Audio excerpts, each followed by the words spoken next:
What if one day you needed help, but no one was there to answer? It's a terrifying thought, one that too many people push aside until reality forces them to face it. Right now, over 27% of seniors live alone, and while independence is a beautiful thing, it also comes with risks that few like to acknowledge. What happens when a medical emergency strikes in the middle of the night? What if a scammer preys on a trusting moment? What if the silence that once felt peaceful becomes unbearably lonely? If you or someone you love is aging alone, this is one of the most important conversations you will ever have. Because the truth is, no one expects to face a crisis alone, but life doesn't always go as planned. The good news? You don't have to wait for a crisis to take action. In the next few moments, we'll explore 5 simple but life-changing ways to stay safe while living alone. Walter always believed he was prepared.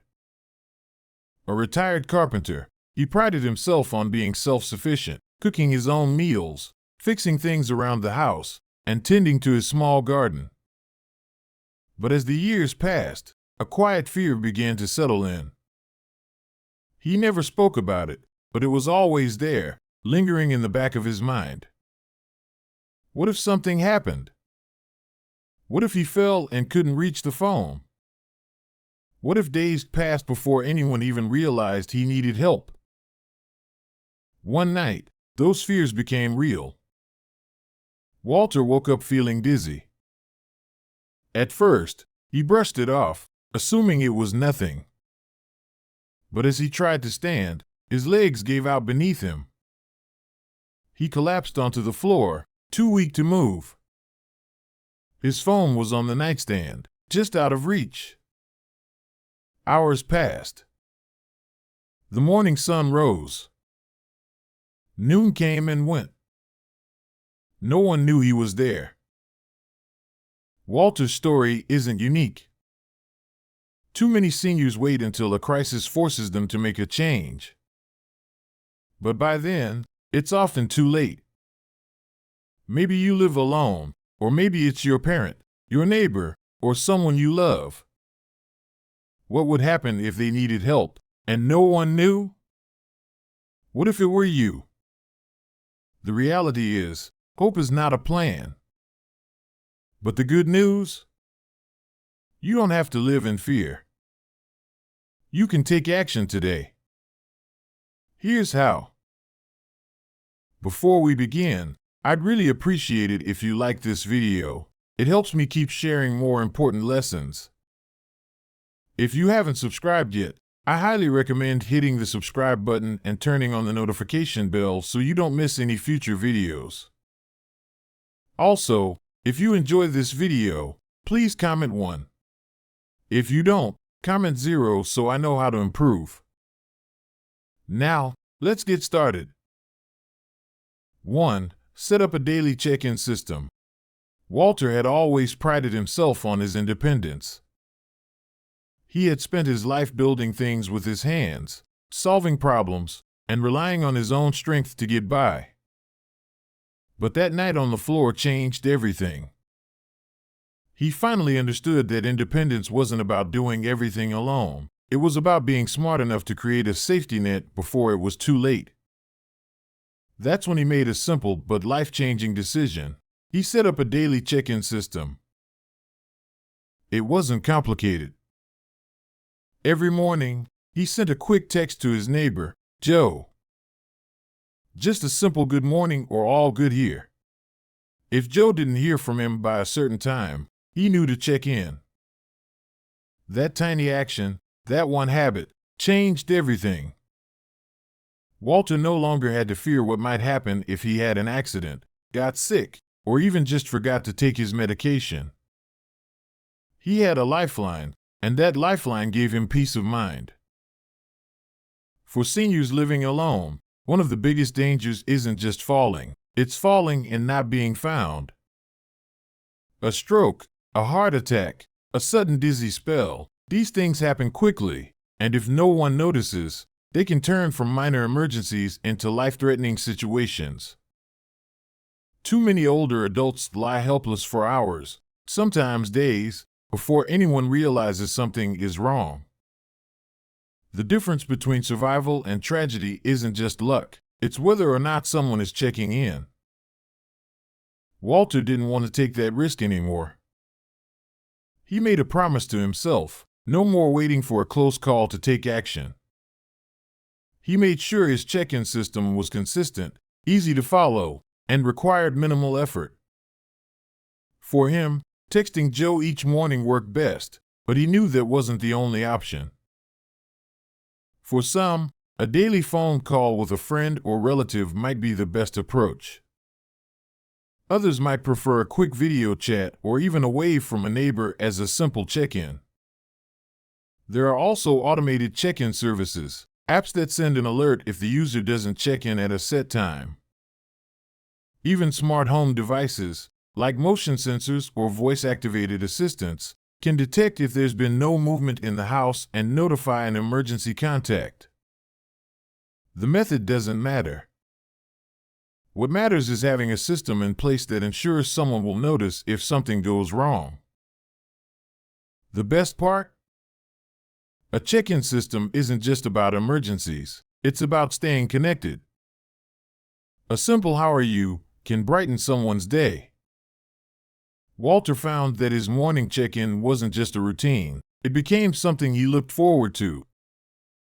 Knowing that someone was expecting his message, that someone would notice if he didn't send it, made him feel less alone. Walter had spent years believing that independence meant handling everything on his own. But now, he saw things differently. True independence isn't about refusing help, it's about making sure you're never in a situation where you desperately need it, and no one knows. One small change, one simple habit, made all the difference. And today, he rests easy knowing that no matter what happens, you will never go unnoticed. If you're still watching this video and find these lessons helpful, please comment below to let me know you're still here with me. Thank you for taking the time to watch. 2. Emergency readiness. Walter never thought much about emergencies until the night he had one. One moment, he was pouring himself a cup of tea. The next, the room spun around him. His vision blurred, his hands trembled, and before he could reach for his phone, his knees buckled. He collapsed onto the cold kitchen floor, helpless and alone. His phone sat just a few feet away, but in that moment, it might as well have been miles. Hours passed. Morning came. Noon passed. No one knew.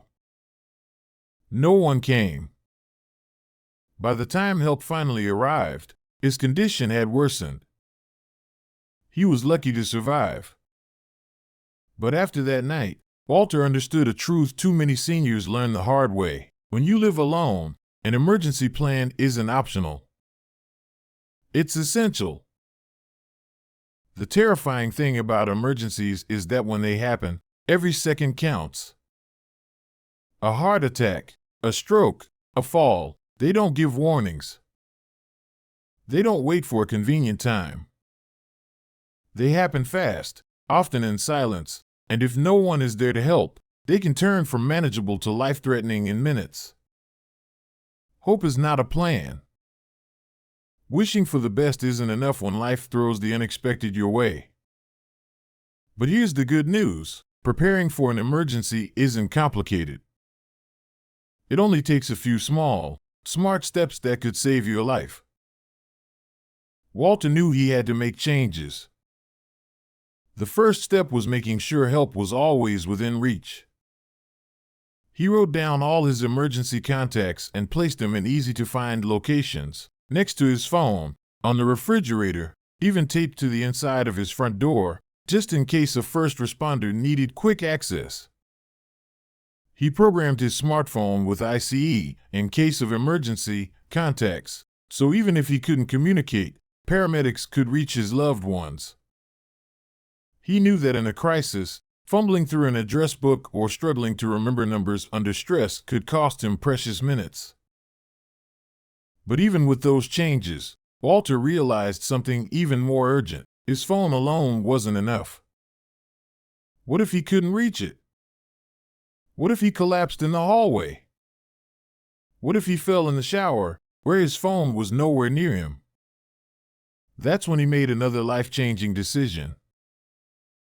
He got a medical alert device, a small, discreet pendant he could wear around his neck. With just the press of a button, he could call for help instantly. Some models even detect falls automatically, meaning that even if he lost consciousness, emergency services would still be alerted. Walter liked that idea. It gave him peace of mind, knowing that no matter where he was never truly alone. But medical emergencies weren't the only thing that worried him. Fires, gas leaks, even break-ins, these were dangers that could turn deadly if he wasn't prepared. So, he made sure he had an escape plan. He walked through his home and memorized the fastest way out of every room. He placed a flashlight by his bed in case the power ever went out at night. He installed a lockbox with a spare key outside his door, so emergency responders could get in without breaking it down. He even started keeping his shoes and a jacket near the door, just in case he ever needed to leave in a hurry. Finally, Walter made himself a promise. If something felt off, if he suddenly felt weak, dizzy, or had chest pain, he wouldn't ignore it. He had spent his whole life believing he could handle anything on his own, that asking for help was a sign of weakness. But he knew better now. A heart attack, a stroke, even severe dehydration can escalate in minutes. The faster help arrived, the better his chances of survival. He wasn't going to wait too long ever again.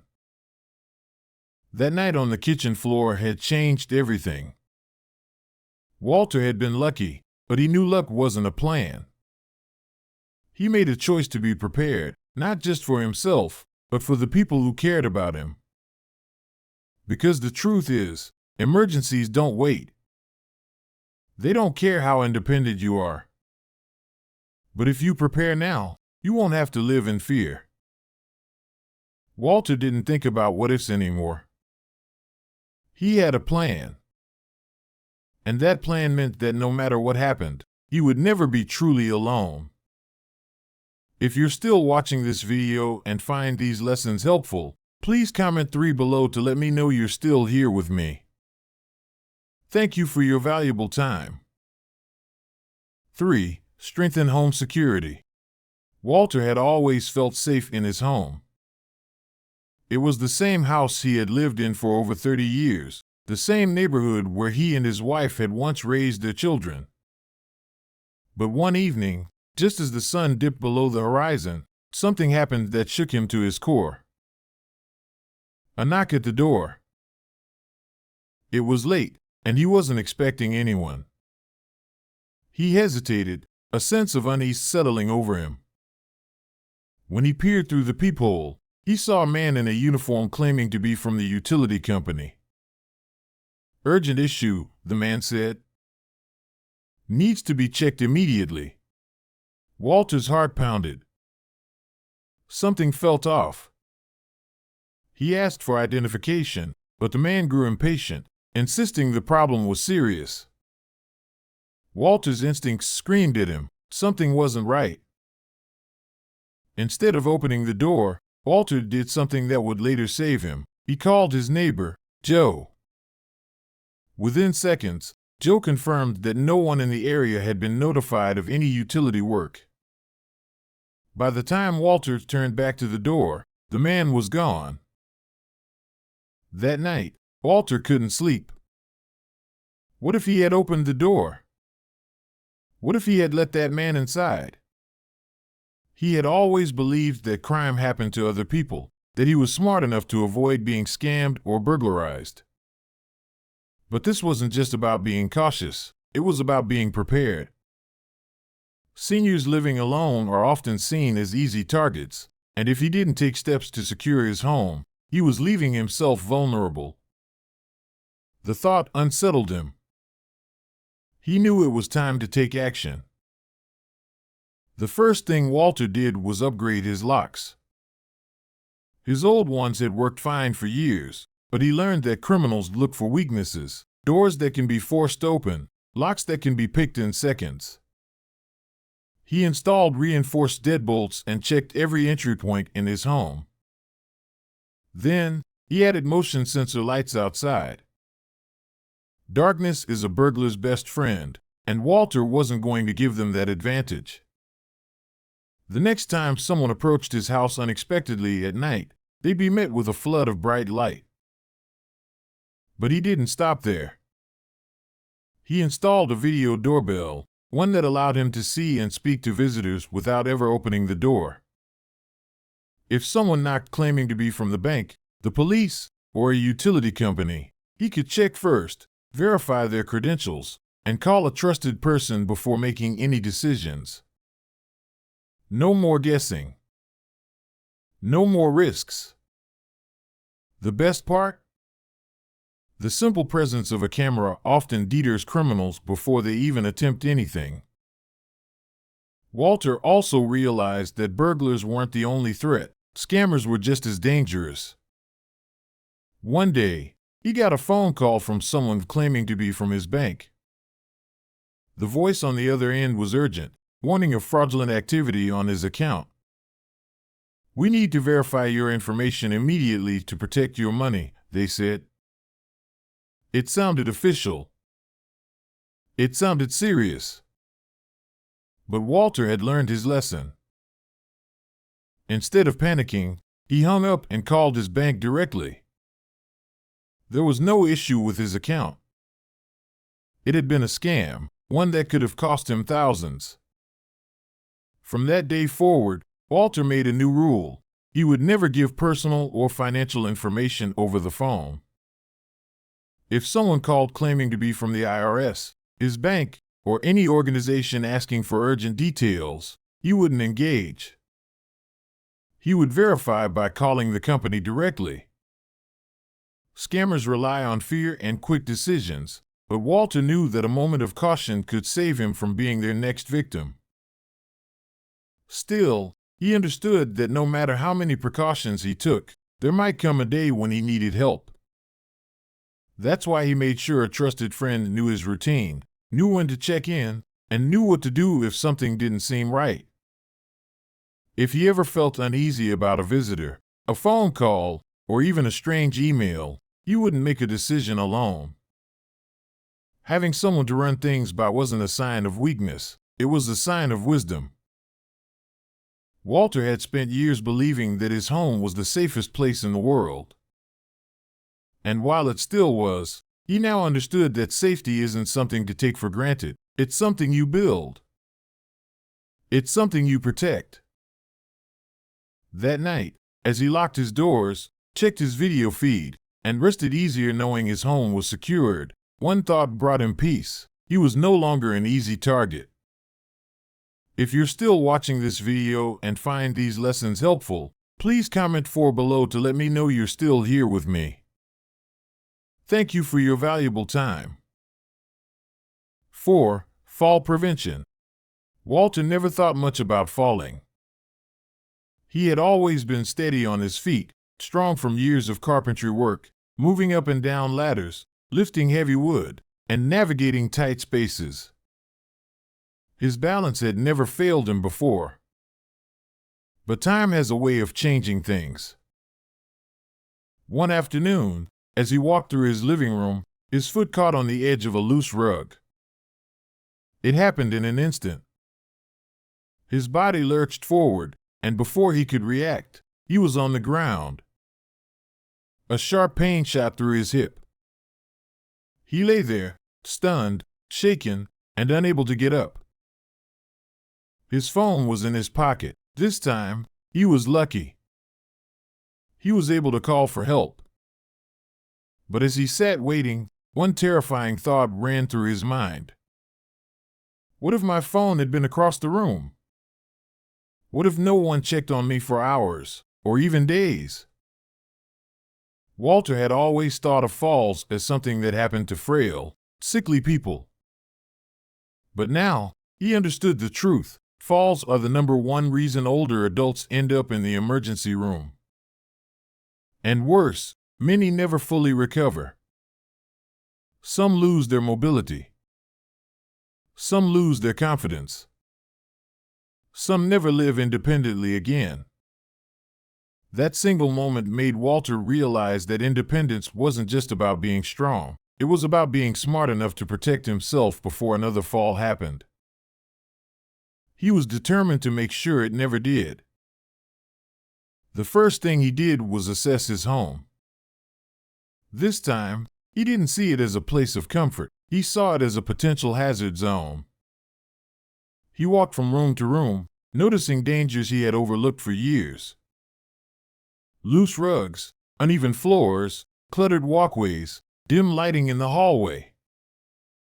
The small step leading into the bathroom, something he had taken thousands of times without thinking, suddenly seemed like a risk waiting to happen.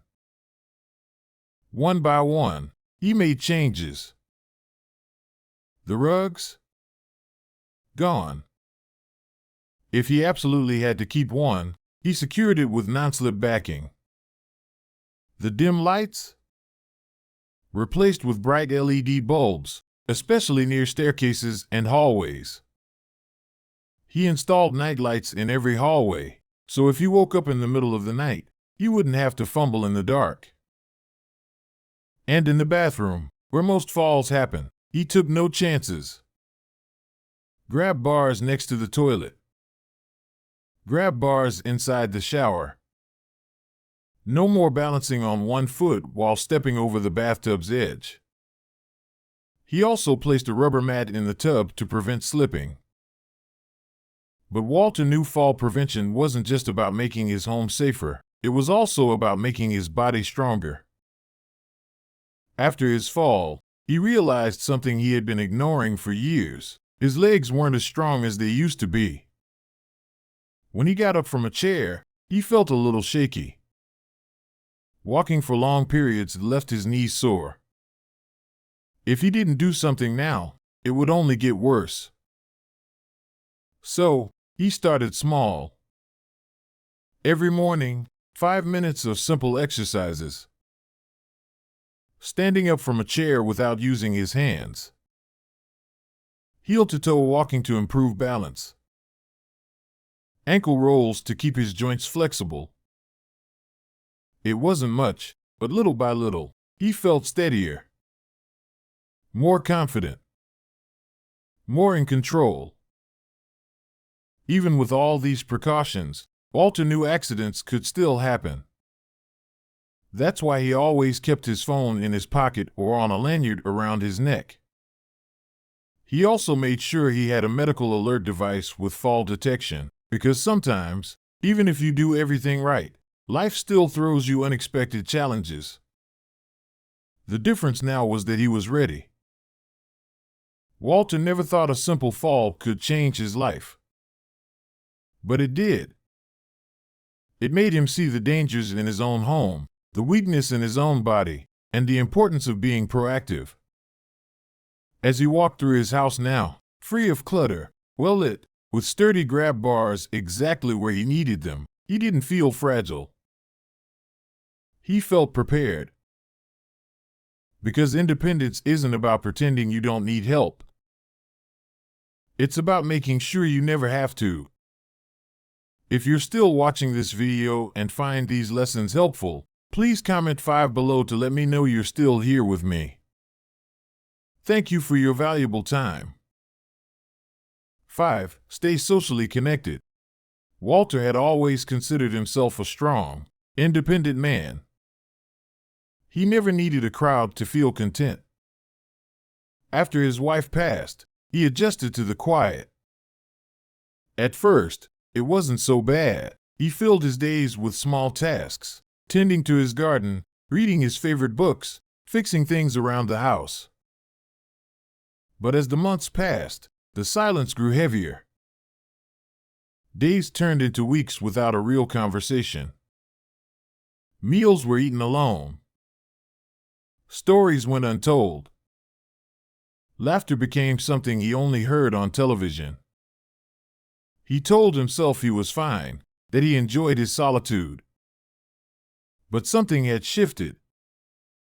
He felt more tired than usual, less motivated, and his memories seemed foggy. He chalked it up to age, but deep down, he knew the truth. He was lonely. The dangerous thing about isolation is that it doesn't happen overnight. It creeps in slowly. First, you go a few days without seeing anyone. Then, a week passes without a phone call. Before you know it, the world outside feels distant, and reaching out feels harder than ever. What Walter didn't realize was that loneliness isn't just an emotion, it's a serious health risk. Studies show that chronic isolation increases the risk of depression, heart disease, and even dementia. Some research suggests it's as harmful as smoking 15 cigarettes a day. The human body and mind were never meant to exist in isolation. Connection isn't just nice to have, it's essential for survival. Walter's wake-up call came on an ordinary afternoon. He had gone to the hardware store to pick up a few things and ran into an old friend from his carpentry days. They chatted for a few minutes, catching up, sharing old memories. Then, just as they were about to part ways, his friend extended an invitation. "We've got a woodworking group that meets every Saturday morning. You should come by." Walter hesitated. It had been years since he joined any kind of group. The idea of walking into a room full of people, after so much time alone, made him uneasy. What if he didn't fit in? What if he had nothing to say? But something inside him told him to say yes. That Saturday morning, he showed up, half expecting to feel out of place. But as soon as he stepped inside, he was greeted with warm smiles and firm handshakes. Within minutes, he was talking shop, discussing different types of wood, sharing tips on finishing techniques. The hours flew by. By the time he left, he felt something he hadn't in a long time, energized. The loneliness that had weighed on him for months had lifted, if only for a little while. Walter realized then that staying socially connected didn't mean he had to be surrounded by people 24/7. It simply meant having a few meaningful interactions, a sense of belonging, a reason to look forward to the next day. So, he made small but significant changes. He started calling his daughter more often, even if just for a quick chat. He made it a point to visit his neighbor for coffee once a week. He even explored online communities where he could talk with people who shared his interests. The difference was night and day. His energy returned. His mind felt sharper. The days no longer felt so long. He had something to look forward to, people who cared, a reminder that he wasn't forgotten. Because living alone doesn't have to mean being alone. And one small decision, to step out, to connect, can change everything. If you're still watching this video and find these lessons helpful, please comment 6 below to let me know you're still here with me. Thank you for your valuable time. Walter used to believe that living alone meant handling everything on his own. He thought independence was about strength, about proving he didn't need anyone's help. But after his fall, after the night he lay helpless on the kitchen floor, after the moment he almost opened the door to a scammer, after realizing that days could pass without a single conversation, he saw independence differently. Independence wasn't about doing everything alone. It was about having the right safeguards in place, the right people to rely on, the right mindset to prepare for the things life throws your way. True independence isn't about being alone. It's about being safe, secure, and supported. That's why Walter made a choice that changed everything. He set up a daily check-in system so that someone would always know if something was wrong. He created an emergency plan, ensuring help would be within reach when he needed it most. He secured his home, refusing to let himself become an easy target for scammers or burglars. He fall-proofed his house, making small but powerful changes to reduce his risks.